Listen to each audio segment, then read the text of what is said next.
Astaghfirullah. Assalamualaikum warahmatullahi wabarakatuh. Alhamdulillah wassalatu wassalamu ala Rasulillah wa ala alihi wa sahbihi wa mawalah wa la hawla wa la quwata illa billahi wa ba'd.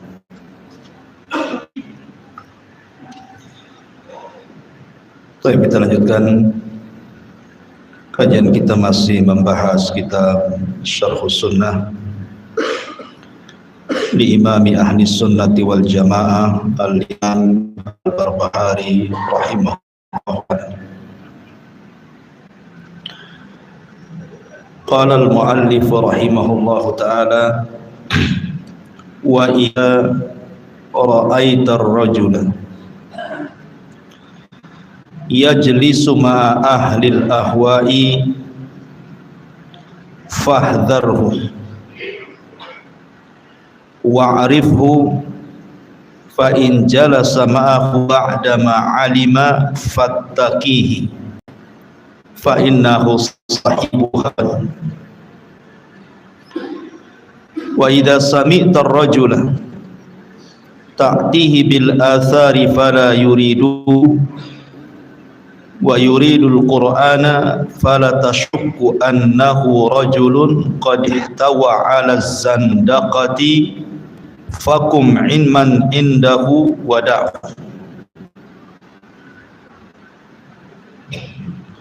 Fakum min indi wada'. Kata muallif rahimahullahu ta'ala, apabila engkau melihat seseorang yang duduk bersama ahli ahwa, maka hati-hatilah dengan dia dan kenalilah pemahamannya. Kalau dia duduk bersama ahli ahwa tersebut setelah dia mengetahui, maka jauhilah, karena sesungguhnya dia adalah pengekor hawa nafsu. Dan apabila engkau mendengar seorang laki-laki didatangkan kepadanya dengan athar hadis-hadis Nabi SAW, dia tidak mau dan dia hanya menghendaki Al-Quran saja, maka jangan engkau ragukan bahwa dia seorang laki-laki yang berpah zindik. Berdiri menghindar dari sisinya dan tinggalkan orang itu. Baik. Di sini muallif rahimahullahu taala ingin menjelaskan kita tentang bahaya kelompok-kelompok sesat dalam Islam. Penyakit itu yang bisa menyesatkan manusia ada dua. Ada yang disebut dengan syahwat, dan itu bersumber dari hawa nafsu.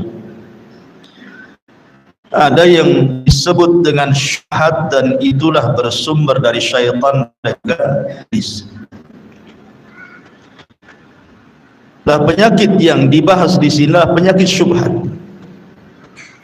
Penyakit syubhat ini bahaya. Kenapa? Karena mengancam agama. Kalau syahwat itu mengancam akhlak, perilaku manusia. Tetapi kalau syubhat itu yang diancam agama kita. Makanya untuk menghindari penyakit syubhat ini, kita dilarang oleh mu'alif rahimahullahu ta'ala untuk duduk-duduk bersama mereka, apalagi berbincang soal agama. Tapi kalau al-muamalah tidak ada masalah. Tapi kalau sudah duduk kemudian bicara agama, sebaiknya ditinggalkan.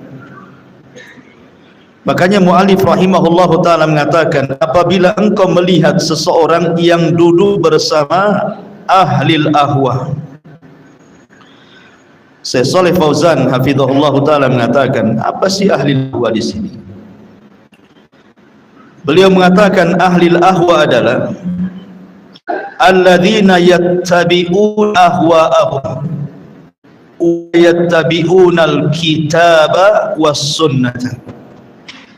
Mereka orang-orang yang mengikuti hawa nafsu mereka dan tidak mengikuti Al-Quran dan Sunnah. Wa innama yattabi'una ma tahwa anfusuhum. Mereka hanya mengikuti selera hawa nafsu mereka saja. Fa idza khalafa al-kitaba was sunnata ahwa'uhum, apabila hawa nafsu mereka menyelisihi Al-Quran dan Sunnah, tarakul kitaba was sunnah, maka mereka pun meninggalkan Al-Quran dan Sunnah. Wa ma wafaqa ahwa'uhum, tetapi kalau seandainya hawa nafsu mereka cocok dengan Al-Quran dan Sunnah, akhadhuhu, baru mereka mengambilnya. La an imanin bihi, bukan karena beriman dengan Al-Quran dan Sunnah, lakin li'annahu wafaqa ahwa'ahum, karena Quran dan Sunnah mencocoki hawa nafsu mereka. Kemudian beliau mengatakan, wa hadhihi tariqatul yahud, indah jalan-jalan orang Yahudi. Fa innal yahudi innama yutuna ar-rusula, karena orang-orang Yahudi itu kalau mentaati para utusan, fima wafaqa ahwa'ahum, kalau mencocoki hawa nafsu mereka. Wa ma khalafa ahwa'ahum, tetapi kalau seandainya menyelisihi hawa nafsu mereka, khalafur rusula fihi, maka mereka pun menyelisihi para utusan. Imma an yaqtuluhum wa imma ayyukadzibuhum. Terkadang orang-orang Yahudi itu membunuh para rasul, terkadang juga mendustakan para rasul. Kemudian Syekh membawakan sebuah ayat surah Al-Maidah ayat 70, kullama ja'am rasulun bima la tahwa anfusuhum fariqan kadzabu wa fariqan tabiyatun. Setiap kali datang kepada mereka utusan tidak cocok dengan hawa nafsu mereka, sebagian mereka mendustakan utusan-utusan itu dan sebagian mereka kemudian membunuhnya. Ma'asyiral muslimin yang dimuliakan Allah Subhanahu wa taala. Kemudian mu'alif rahimahullahu taala ingin mencontohkan kelompok-kelompok yang mereka mengikuti hawa nafsu. Siapa dia? Kata beliau, apabila dengar seorang laki-laki ta'tihi bil athar, datang hadis-hadis Rasul kepadanya, dikatakan kepadanya tentang Rasulullah, Rasul bersabda, fala yuriduhu, dia pun kemudian tidak mau hadis-hadis tersebut, wa yuridul Quran, justru mereka malah menginginkan Al-Quran saja. Saya berhajat kepada hadis, saya hanya berhajat kepada Al-Quran. Ketika ini yang terjadi, fala tashukku rajulun qad ihtawa ala zandaqati, kalau antum melihat orang seperti ini, maka jangan ragu-ragu untuk mengatakan si fulan ini termasuk zindik. Sebesar-besarnya munafik itu disebut zindik. Fakum, berdiri, min indihi, dari sisinya, wada'hu, kemudian tinggalkan orang, karena dia orang yang bawa syubhat Nabi, syubhat dalam agama dan menolak hadis-hadis Nabi sallallahu alaihi wasallam. Ma'asyiral muslimin yang dimuliakan Allah Azza wa Jalla, saya gambarkan bahwa ketika Nabi sallallahu alaihi wasallam bersabda dalam sebuah hadis, la ulfiyanna ahadakum muttaki'an ala arikatihi ya'tihi al-amru min amri mimma amartu bihi aw nahaitu anhu fayaqulu la nadri ma wajadna fi kitabillahi ittaba'na. Kata Nabi sallallahu alaihi wasallam, sungguh aku tidak ingin mendapati salah seorang di antara kalian dalam keadaan bersandar dipan-dipan, tanda orang ini pemalas, tidak mau belajar. Datang kepadanya suatu perkara agama baik dari perintah yang aku perintahkan atau dari larangan yang aku larang kepadanya. Tiba-tiba orang ini mengatakan, kami tidak tahu apa yang kami temui di dalam Al-Quran kami lakukan. Adapun yang tidak ada dalam Al-Quran ya kami tinggalkan.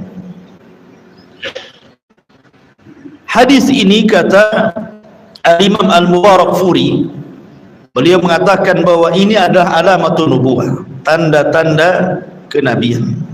Kenapa? Karena apa yang disabdakan Nabi SAW 14 abad yang silam itu menjadi sebuah kenyataan, di mana belum jauh dari jarak wafatnya Nabi SAW. Di zaman setelah para sahabat Nabi SAW sudah muncul para pengingkar sunnah,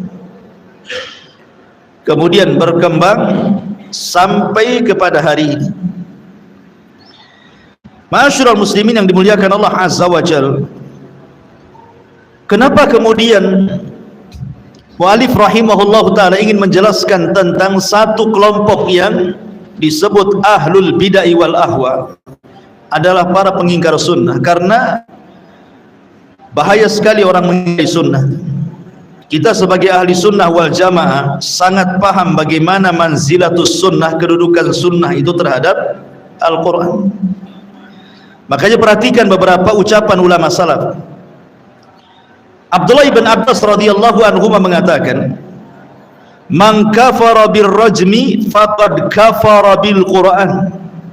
Barang siapa yang kufur dengan hukum rajam, maka dia telah kufur dengan Al-Quran. Karena hukum rajam itu ada dalam sunnah Nabi SAW, dan secara global hanya isyarat dalam Al-Quran, tapi kan rinciannya ada dalam sunnah Nabi. Karena sifatnya sunnah itu kan syarihatun lil Quran, dia penjelas bagi Al-Quran. Contoh umpamanya azan untuk sholat. Kalau seseorang mengingkari sunnah Nabi SAW kemudian hanya berpegang dengan Al-Quran, berarti para ingkar sunnah itu tidak pernah azan mereka. Karena azan itu hanya ada dalam perintahnya, dalam Al-Quran tidak. Al-Quran yang mengatakan idza kuntum ila salati faghsilu wujuhakum, apabila kalian hendak berdiri salat suruh wudu saja. Tidak ada dalam Al-Quran itu perintah azan. Sementara azan itu adalah syiar daripada syiar-syiar Islam yang membedakan negara itu, dikatakan negara itu dan negara kafir, kan gitu. Artinya bahwa sunnah itu adalah penjelas Al-Quran. Kemudian dikatakan oleh Ayyub As-Sikhtiyani rahimahullahu ta'ala, beliau mengatakan idza haddatsa ar-rajula bis-sunnah faqala da'na min hadha wa hadithna min al-Quran fa'lam annahu dhallun mudhillun. Apabila engkau berbicara dengan seseorang kemudian anda melontarkan sunnah Nabi, tiba-tiba dia mengatakan, saya tidak mau sunnah, saya mau Quran saja, maka fa'lam, ketahuilah dia adalah orang yang sesat dan menyesatkan.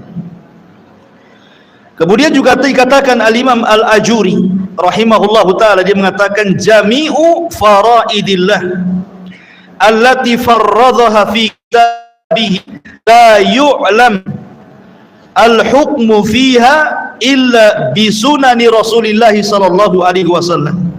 Semua kewajiban-kewajiban Allah yang diwajibkan dalam Al-Quran, seseorang tidak tahu rinciannya kecuali ada dalam sunnah Nabi sallallahu alaihi wasallam. Artinya orang yang mengingkari sunnah itu tidak mungkin mampu melaksanakan kewajiban-kewajiban Allah. Contoh rukun Islam lah. Dari mana rincian salat, dari mana rincian puasa, dari mana rincian zakat dan juga haji? Dari sunnah. Karena Quran kan hanya global memerintahkan aqimis salat, salat kamu, gitu ya. Tapi kan rincian dari takbiratul ihram, gerakannya, bacaannya sampai kepada salat tidak ada di Quran. Kemudian juga rincian batal-batalnya, ya, dijelaskan dalam Quran. Cuman Al-Quran mengatakan Perintah puasa saja, alladzina amanu kutiba alaikumusiyam, kan itu. Rincian-rinciannya tidak ada dalam Quran. Kemudian juga zakat, nisab-nisabnya tidak disebutkan dalam Al-Quran, haul dan nisabnya. Begitu juga haji, manasik-manasiknya tidak ada. Jadi kata Imam Al-Ajuri di sini bahwa kalau orang mengingkari sunnah sama dengan meninggalkan semua kewajiban Allah yang Allah wajibkan dalam Al-Quran. Bahkan lebih parah daripada itu, perhatikan suratul Lahab. Allah mengatakan, Tabbat siyada abi lahabi wa tab, ma aghna anhu maluhu wa ma kasab, sayasla naran dzata lahab wa imra'atuhu hammalatal hatab fi jidha hablum min masad. Celaka kedua tangan Abu Lahab dan celaka. Tidak berguna harta dan anak-anaknya sama sekali. Dia akan masuk ke neraka yang menyala-nyala. Dan istrinya yang membawa kayu bakar kemana-mana, nanti di lehernya akan dibuat sabut api yang menyala dan membakar kepalanya. Pertanyaannya, Abu Lahab ini salah apa? Kenapa diancam neraka? Salah apa dia? Quran tidak menjelaskan kesalahannya. Masa ujung-ujung Abu Lahab masuk neraka, istrinya masuk neraka. Lah emang salah apa Abu Lahab itu? Quran kan tidak menjelaskan kesalahannya, kan? Kalau memang orang itu berpegang dengan Al-Quran saja tanpa sunnah, berarti menisbatkan zaliman kepada Allah. Abu Lahab salah, kenapa kemudian Allah azab? Datang sunnah menjelaskan kesalahannya. Abu Lahab adalah orang yang pertama menentang Rasul, kan? Kemudian disebutkan sejarah. Kalau orang tidak ingin sunnah Nabi SAW sama dengan menisbatkan kezaliman kepada Allah namanya. Masa Abu Lahab enggak salah kemudian diadab? Karena Quran tidak menjelaskan kesalahannya. Ya. Yang menjelaskan kesalahan Abu Lahab itu dilihat dari asbab nuzulnya. Dan asbab nuzulnya ada sunnah Nabi. Kan bahaya jadinya kalau orang memahami Quran tanpa sunnah ini. Mengatakan Allah zalim namanya. Kemudian juga dikatakan oleh Al-Imam Ibn Hazm rahimahullahu ta'ala, Lau anna imra'an qala la na'khud illa ma wajadna fil Qur'ani lakana kafiran bi ijma'il ummati. Kata Imam Ibn Hazm rahimahullahu ta'ala, kalau seseorang mengatakan kami tidak akan mengambil kecuali apa yang kami dapati dalam Al-Quran, sungguh dia telah kafir dengan ijma' umat ini. Terang-terangan Ibn Hazm mengatakan kafir orang tersebut. Dan banyak lagi perkataan para ulama tentang ancaman kepada para pengingkar sunnah. Kita masuk kepada syubhat-syubhatnya. Ini yang penting kita bahas. Ma'asyiral muslimin yang dimuliakan Allah Subhanahu wa ta'ala, di antara syubhat kenapa muncul kelompok ini, tadi saya sudah katakan bahwa memang kelompok ini sudah diprediksi Nabi, kan, akan kemunculannya. Dan Rasul tidak mungkin berdusta, karena yang diucapkan bukan hawa nafsunya tapi wahyu yang diwahyukan kepadanya. Terbukti, ya, muncul para pengingkar sunnah. Sedikit saya jelaskan tentang sejarah ya sebelum masuk ke syubhat. Jadi ada yang mengatakan bahwa munculnya Quraniyun, orang-orang yang hanya berpegang dengan Al-Quran saja. Ada yang mengatakan bahwa munculnya fil qarni tsani al-hijri. Jadi muncul pada abad kedua Hijriah. Jadi 200 tahun setelah lewat dari masa generasi terbaik, kan gitu. Lah, kemudian berkembang ini fil qarni tsalits. Pada abad ketiganya ini mulai berkembang, disebutkan di dalam kitab Al-Milal wan Nihal.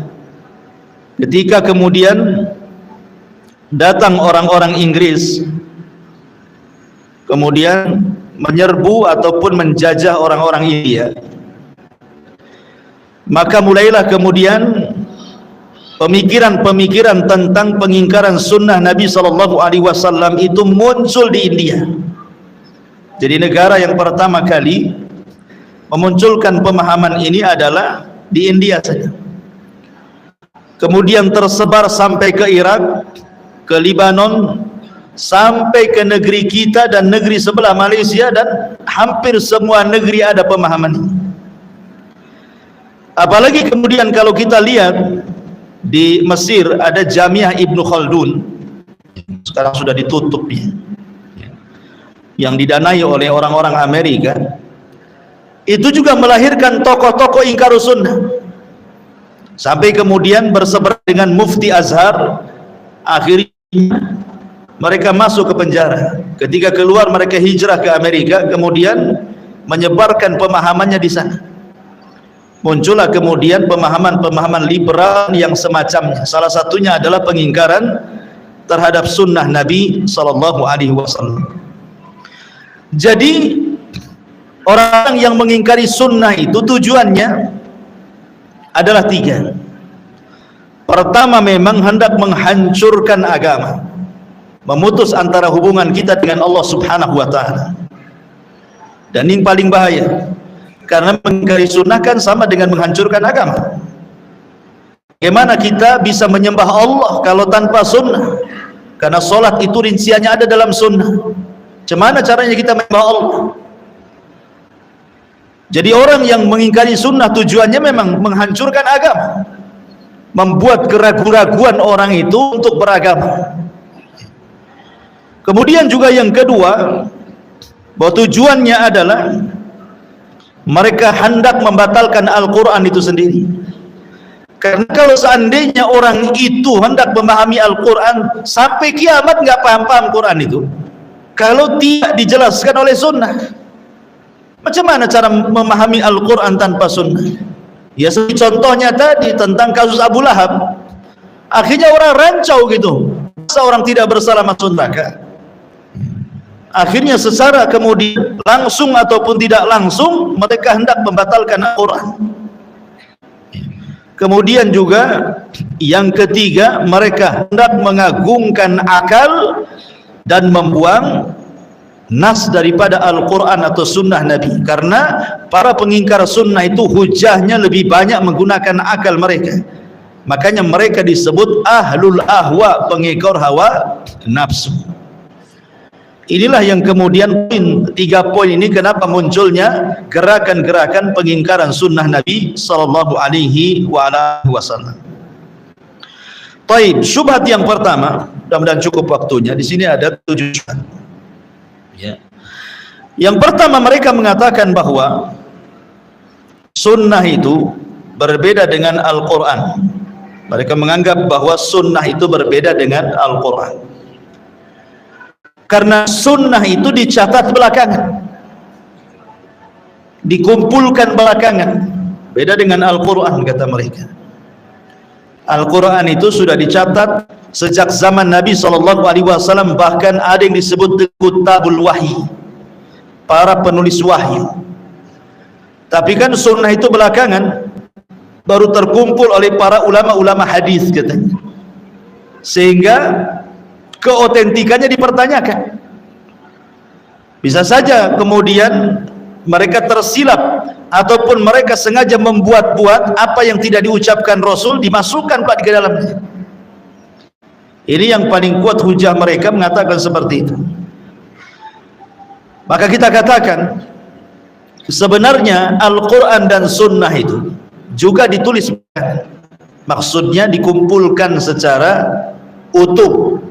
Itu belakangan, bukan hanya sunnah saja, Quran pun sama. Karena para kutabil wahyu, para penulis wahyu itu memang banyak kan, ada yang mengatakan sampai sekitar 42 sahabat yang menulis wahyu. Ada juga yang mengatakan tidak sampai, hanya 25 atau 26 para sahabat Nabi SAW. Di antaranya dari kalangan muhajirin, khulafaur rasyidin, Abu Bakar, Umar, Utsman, Ali, mereka para penulis wahyu.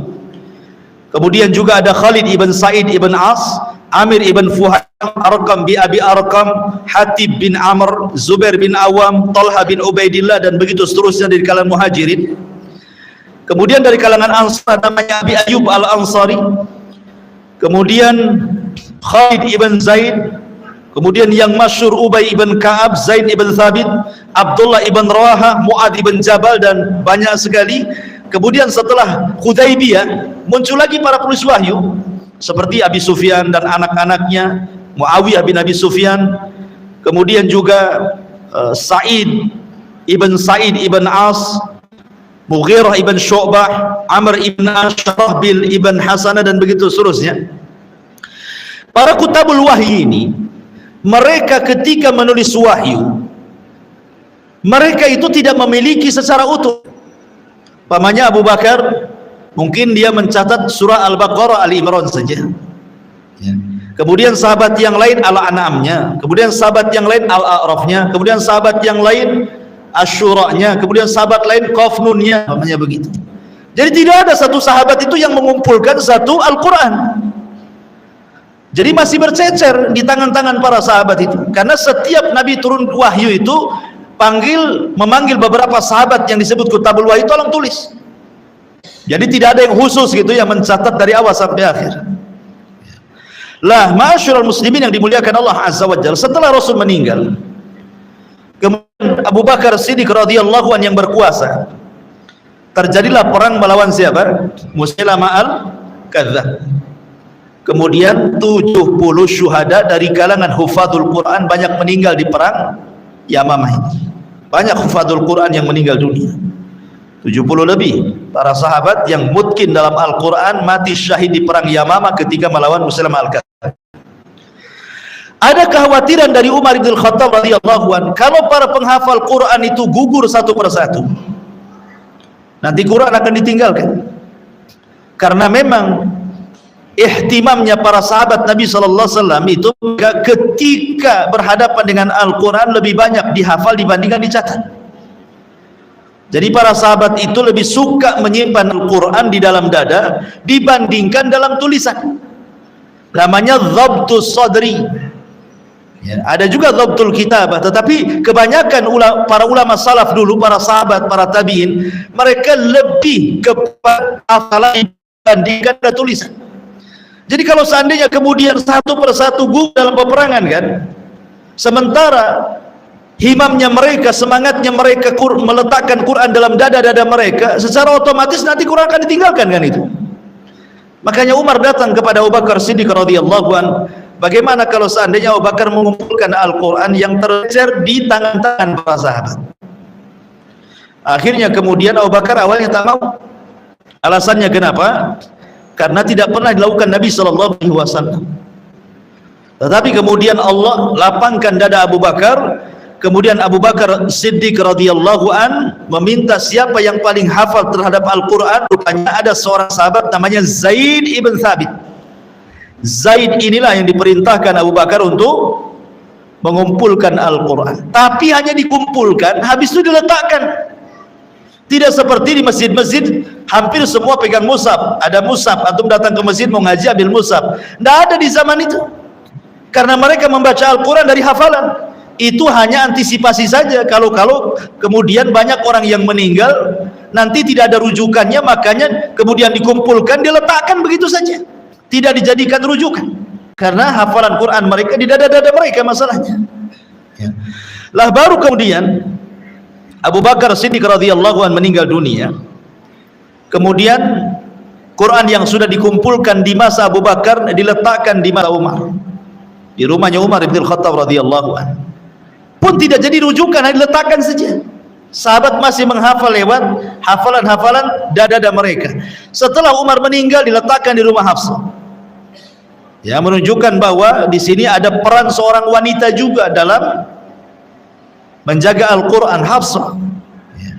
Kemudian setelah Utsman ibn Affan radhiyallahu anhu berkuasa, kemudian banyak terjadi futuhat, pembebasan negara sampai ke daratan Afrika gitu ya, ke Syam, kemana-mana gitu ya.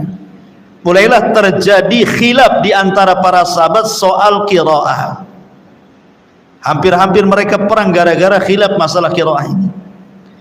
Makanya kemudian Hudzaifah ibnul Yaman radhiyallahu anhu berinisiatif datang kepada Utsman ibn Affan dan mengatakan, ya Utsman, adrikin nas fanzur madza tara. Coba kau perhatikan manusia, kau lihat apa yang kau lihat dari mereka. Mereka sudah berselisih tentang Al-Quran, soal qiraah, soal bacaan. Pamannya Allah mengatakan, idza ja'akum fasikum binaba'in fatabayyanu. Sebagian sahabat mendengar idza ja'akum fasikum binaba'in fatathabbatu. Ada yang mengatakan fatabayyanu, ada yang mengatakan fatathabbatu. Sama maknanya. Innallaha huwal ghaniyul hamid. Innallaha ghaniyul hamid, tanpa huwa. Kemudian tajri min tahtihal anhar, tajri tahtahal anhar. Ada minnya di sini.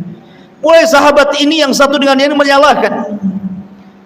Sampai kemudian hampir berperang di antara mereka. Maka Utsman ibn Affan radhiyallahu an ketika itu berfikir, demi kemaslahatan kaum muslimin semuanya, maka Utsman kemudian memerintahkan pakar-pakar Quran untuk kemudian menyatukan qiraah. Menyatukan qiraah, jangan ada yang berbeda satu qiraah satu dengan qiraah yang lainnya. Dan lembaran-lembaran mushaf di tangan-tangan para sahabat yang sifatnya qiraatus syadzah, bacaan-bacaan yang menyelisihi, yang tidak muttafaq alaihi, yang mujma' alaihi gitu ya, maka oleh Utsman bin Affan dibakar tuh. Dibakar, kemudian dikumpulkan menjadi satu yang disebut dengan mushaf iman. Di sini ada perbedaan tentang Utsman bin Affan radhiyallahu an dengan Abu Bakar Siddiq radhiyallahu an. Kalau Abu Bakar Siddiq hanya mengumpulkan Al-Quran, tapi kalau Utsman itu mengumpulkan manusia di atas Quran. Kan Abu Bakar, di zaman Abu Bakar kan tidak ada berselisih tentang Quran kan? Ya Abu Bakar ya kumpulkan saja, tapi di zaman Utsman mulai berselisih. Makanya Abu Bakar itu hanya sekedar mengumpulkan Al-Quran, tapi Utsman lebih daripada itu mengumpulkan manusia di atas Quran, supaya jangan berselisih lagi. Akhirnya Utsman pun kemudian membuat 6 atau 7 cetakan gitu ya. Kemudian dikirim ke Yaman, dikirim ke Mesir, dikirim ke Kufah, ke Basrah, ke Syam, ke Madinah, kemudian di Mekah, supaya semua negeri bawahan Islam tidak ada yang berselisih lagi soal qiraah, karena sudah ada mushaf namanya mushaf iman. Tetapi itu pun tidak menjadi rujukan, artinya tidak dicetak banyak-banyak diletakkan di hampir semua masjid, tidak. Sahabat masih berpegang dengan hafalan mereka. Belum ada maksudnya dicetakkan resmi gitu ya, sehingga di setiap masjid ada mushaf, belum ada. Hanya untuk antisipasi supaya jangan berselisih soal qiraah. Dan berhasil Utsman ibn Affan radhiyallahu an menyatukan qiraah Al-Quran, sehingga apa yang kita rasakan hari ini mushaf-mushaf di seluruh dunia, dari ujung timur sampai ke barat, selatan sampai utara, semua mengacu kepada satu mushaf yang disebut dengan mushaf Utsmani. Ya, disebutnya mushaf iman. Nggak ada perbedaan, mulai dari ujung timur sampai barat itu aja isinya. Dan itu berhasil menyatukan kaum muslimin di atas Al-Quran oleh siapa? Oleh Utsman ibn Affan radhiyallahu anhu. Nah, ma'asyiral muslimin yang dimuliakan Allah azza wa jal, walaupun kemudian ada yang mengatakan bahwa Al-Quran yang disepakati itu kan sab'atu ahruf ya. Sab'atu ahruf itu maksudnya 7 lahjah. Lahjah dalam bacaan kan, bukan dari segi perbedaan lafadznya, bukan seperti tasabbatu jadi tabayyanu, tidak. Maksudnya ahruf itu lahjah, karena kabilah Arab itu cara bicaranya, dialeknya itu kan beda-beda ya. Arabnya Mesir beda dengan Arabnya Saudi, Arabnya Saudi dengan Yaman aja kadang-kadang dialeknya sudah berbeda ya. Sehingga kemudian Jibril mengajarkan kepada Rasul dengan sab'atu ahruf itu, dengan 7 lahjah. Walaupun yang sampai kepada kita kan, yang dicetak buku-bukunya itu, yang kita kenal kan cuman 4 saja. Ada namanya qiraah Hafs dari Asim ya. Ada namanya qiraah Warash dari Nafi yang tersebar di Libanon sana ya. Kemudian ada namanya Qalun dari Nafi. Nah, itu juga ada Qalun dari Nafi juga. Kemudian ada namanya Ad-Duri dari Ibnu Umar radhiyallahu anhu. Ini yang banyak gitu, sehingga jangan heran kalau seandainya ada perbedaan lahjah. Ada orang membaca wadduha, ada yang membaca wadduha. Memang begitu lahjah Ya, yang menyalahkan itu karena tidak paham saja. Dari sini bahwa kita kembali ke pembahasan bahwa penulisan Al-Quran juga pengumpulannya kan belakangan setelah Rasul meninggal, bukan di zaman Nabi kan, bukan di zaman Nabi, tapi di zaman Utsman ibn Affan barulah kemudian terjadinya Quran yang bercecer itu menjadi sebuah mushaf. Baik, kembali kepada hadis Nabi SAW.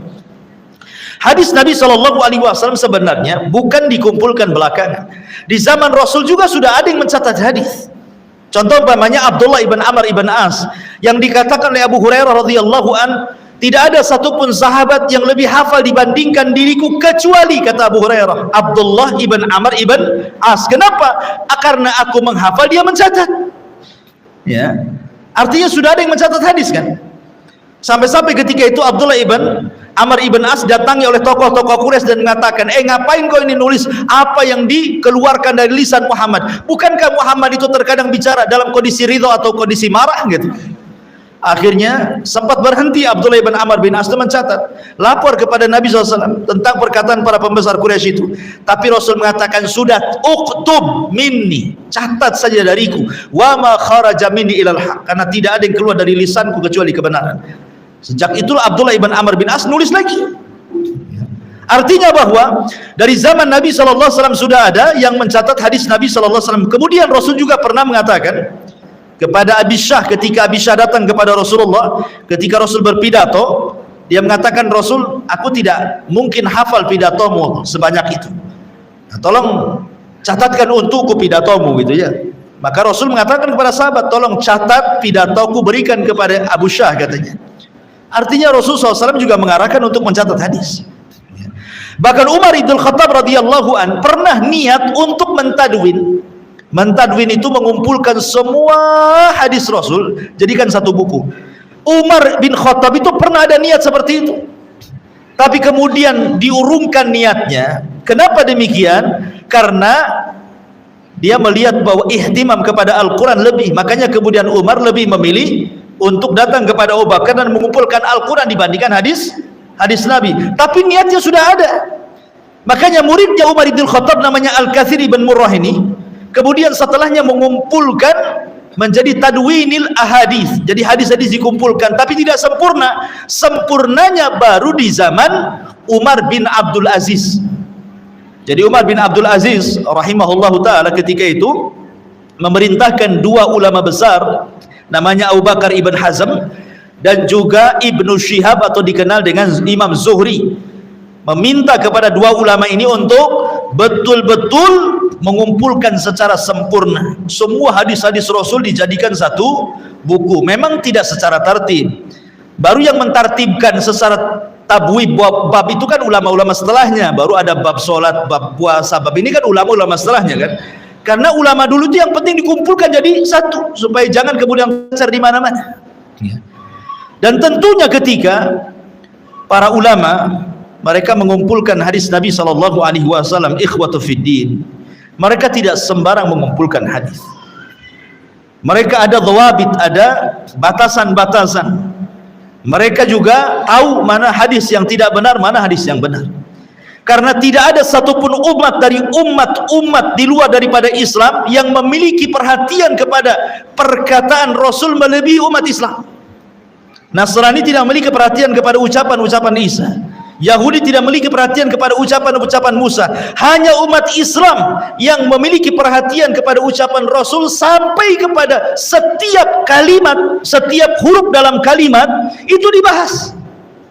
Kalau antum baca kitab-kitab hadis yang sekarang para ulama itu dijelaskan, oh ini dalam riwayat ini ada tambahan wawu, di riwayat ini tidak ada wawunya gitu ya. Riwayat ini ada tambahan kalimat indah, di sini tidak. Sampai ke per kalimat itu dibahas. Bahkan sampai kepada lafaz dari zaman Rasulullah SAW saja. Contoh namanya Abdullah ibn Umar radhiyallahu anhu. Ketika membahas hadis bunyal Islam al-khamsin, syahadati an la ilaha illallah wa anna Muhammadar Rasulullah wa iqamis salati wa ita'iz zakati wa saumi Ramadan wa hajjil bait. Di sini mendahulukan puasa baru haji. Sementara dalam hadis Jibril yang panjang itu bertanya kepada Rasul tentang Islam, didahulukan puasa baru haji, gitu ya. Sementara dari hadis Abdullah ibn Umar itu haji dulu baru puasa. Maka dikatakan kepada Ibnu Umar, harusnya kan puasa dulu baru haji. Apa kata Ibnu Umar? Tidak, aku mendengar Rasulullah sallallahu alaihi wasallam haji baru puasa, katanya. Itu lafadznya seperti itu. Kemudian juga Bara bin Azib yang diajarkan doa menjelang tidur. Di situ ada kalimat amantu bi kitabikal ladzi unzil wa bi nabiyyikal ladzi ursil. Aku beriman dengan kitab yang diturunkan dan nabi yang diutus. Dikatakan kepada Bara, ya Bara, harusnya bukan nabi tapi rasul. Apa kata Bara? Ini lafaz aku dengar langsung dari nabi. Nabi bukan rasul, kan itu. Bukan wa bi rasulikal ladzi ursil, tapi wa bi nabiyyikal ladzi ursil. Sampai antara lafaz nabi dengan rasul saja mereka jaga. Apa yang dikatakan rasul itu yang mereka sampaikan. Begitu amanahnya mereka itu, para sahabat, para tabiin, tentang masalah kalimat-kalimat dalam hadis. Belum mencakup makna, baru lafaz saja itu diperhatikan. Bukan hanya itu saja, setiap yang membawa para perawi hadis ini di zaman itu tidak sembarang menjadi perawi hadis itu. Harus dikenal amanahnya, dikenal kejujurannya, dikenal sidqinya, dikenal amanahnya, dikenal dhabtunya, kemantapannya, kemutkinannya, adalnya, dan macam-macam gitu ya. Jadi tidak sembarang main saya dengar dari hadis Nabi, mana saya tulis. Tidak begitu. Dites dulu tuh para perawi hadis. Sampai ada satu kisah, ma'asyiral muslimin yang dimuliakan Allah Azza wa Jalla. Jadi di zaman salaf dulu ada seorang sahabat namanya Ayyas ibnu Abi Rabi'ah. Ayyas ibnu Abi Rabi'ah. Ayyas ini seorang sahabat dari kalangan muhajirin, orang mulia. Masalahnya punya seorang kadzab, pendusta, namanya Aban ibnu Abi Ayyas. Aban ibn Abi Ayyas ini sebenarnya secara keilmuan Quran top, luar biasa. Dia disebut ulamaul qurra. Kalau cerita Quran pakarnya dia, sama dengan Hafaz. Kan riwayat Hafaz an Nafi, kan gitu ya. Hafaz, Imam Hafaz ma'ruf, bacaan yang kita baca di Indonesia itu kan pakai qiraahnya Hafaz kan. Hafaz ini saking cerdasnya ikhwan, dia sampai kemudian merinci tentang setiap huruf dalam Al-Quran sampai menjadi qiraah yang dicocokkan dengan qiraah Rasul. Tapi kalau ada hadis kemudian ada rawi namanya Hafaz, dhaif hadisnya. Kan? Tidak semua dia pakar Quran, dalam hadis dia pakar kan? Dilemahkan. Oh jangan, dia seorang qiraah, nggak bisa didoifkan. Tetap didoifkan para ulama. Lah Aban ibn Abi Ayyas juga sama. Ya. Jadi suatu ketika Syu'bah ini tidak suka dengan Aban ibn Abi Ayyas ini. Dia datang ke pasar-pasar, Ayyas kadzab. Jangan didengar. Aban ibn Abi Ayyas itu pendusta, jangan ambil hadis. Dia ulama qiraah ikhwan, tapi dalam soal hadis dia lemah kan. Syu'bah mengatakan jangan didengar, dia pendusta. Datanglah Hammad ibn Zaid ibn Dinar dan mengatakan, tolonglah Syu'bah, jangan keras-keras. Itu kakeknya sahabat Nabi, dia pun ulama qurra, dia dihargai manusia. Kenapa kok kemana-mana mengatakan aban kadzab katanya. Dia pendusta. Cukup sekali, sudah cukup lah. Akhirnya kemudian Syu'bah mengatakan, oke, saya berjanji saya tidak akan mengatakan seperti itu lagi. Suatu hari ketemu pula ketika mengerjakan jenazah. Jadi ada lahatnya belum digali, sedang digali. Tiba-tiba kemudian Syu'bah ini berjumpa dengan Aban ibn Abi Ayyas di pekuburan itu. Di situ juga ada Hammad ibn Zaid. Tiba-tiba dia teriak kepada Hammad, ya Hammad, janjiku kemarin saya sudah batalkan, dan sekarang saya katakan Aban pendusta. Bayangkan, orang lagi menguburkan jenazah dikatakan Aban pendusta. Kata Hammad ibn Zaid, ya Syu'bah, rendahkan suara. Dia mengatakan innahuddin, tidak bisa, ini soal agama, biar orang tahu dia pendusta. Mana ada agama yang sampai mempedulikan soal seorang rawi hadis kecuali Islam ya. Sampai diceritakan, coba bayangkan, apa nggak malu orang itu kan. Tapi begitulah para ulama, supaya jadi pelajaran, para pendusta tidak berhak meriwayatkan hadis Nabi SAW. Jadi tidak benar kalau seandainya kemudian hadis itu ada kemungkinan salah. Tidak ada, ini khayali, orang itu sedang berhayal, dia tidak belajar. Ya. Kalau belajar bagaimana ketatnya para ulama ketika mengumpulkan hadis, tidak akan dia mengingkari sunnah Nabi Sallallahu Alaihi Wasallam. Ini baru satu syubhat, kan saya katakan 7 syubhat, ya. Tetapi karena waktunya sudah selesai. Subhanallah bihamdika, asyhadu an la ilaha illa anta astaghfiruka wa atubu ilaik. Allahu ta'ala. Assalamualaikum warahmatullahi wabarakatuh.